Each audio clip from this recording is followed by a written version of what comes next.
ખાસ ધ્યાન આપજો, ગ્રેજ્યુએશન પર પહેલા તો કઈ કઈ પોસ્ટ છે ને એને સમજી લઈએ, થોડું વ્યવસ્થિત સમજવાની કોશિશ કરીએ કે ગ્રેજ્યુએશન પર કઈ કઈ પોસ્ટો છે. તો તમે જોશો સૌથી પહેલા તો એક સ્ટેશન માસ્ટરની પોસ્ટ છે, બહુ સારી પોસ્ટ કહેવાય. આખા રેલવેના જે સ્ટેશન છે એનો કમ્પ્લીટલી હેડ, રેલવે સ્ટેશન પર જેટલી પણ એક્ટિવિટી થતી હોય, દરેકે દરેક જેટલા પણ એમ્પ્લોય કામ કરતા હોય બધા જ આની અંદર હશે, જેને કહેવાય સ્ટેશન માસ્ટરની પોસ્ટ. લેવલ 6 ની પોસ્ટ કહેવાય આને. કઈ કહેવાય? લેવલ 6 ની પોસ્ટ.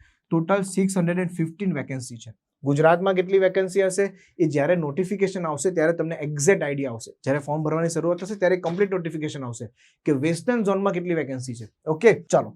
ગુડ્સ ટ્રેન મેનેજરની પોસ્ટ છે, એને લેવલ 5 ની પોસ્ટ કહેવાય. અલગ અલગ પે લેવલ છે, સમજાય? ત્યાર પછી તમે જોશો ટ્રાફિક આસિસ્ટન્ટ, ત્યાર પછી ચીફ કમર્શિયલ કમ ટિકિટ સુપરવાઇઝર. આ બધી પોસ્ટો શું છે, આનો પણ હું આવનારા લેક્ચર્સમાં દરેકે દરેક પોસ્ટને હું સમજાવવાનો છું. દરેકે દરેક પોસ્ટનો હું ડિટેલમાં વિડીયો લાવીશ કે આ પોસ્ટ શું છે, આ પોસ્ટનું વર્ક શું છે, જોબ પ્રોફાઇલ શું છે. જુનિયર કમ ટાઈપિસ્ટ, બરાબર. ત્યાર પછી સિનિયર ક્લર્ક કમ ટાઈપિસ્ટ. આવી બધી અલગ અલગ લેવલ 4, લેવલ 6, લેવલ 5 ની અલગ અલગ પોસ્ટો છે. ટોટલ 5817 વેકેન્સી છે ઓલ ઓવર ઇન્ડિયામાં. ગુજરાતમાં વેસ્ટર્ન ઝોનમાં એની અલગથી વેકેન્સી હશે, અમદાવાદ ઝોન છે તે અલગથી વેકેન્સી હશે. જ્યારે નોટિફિકેશન આવશે ત્યારે ખબર પડશે.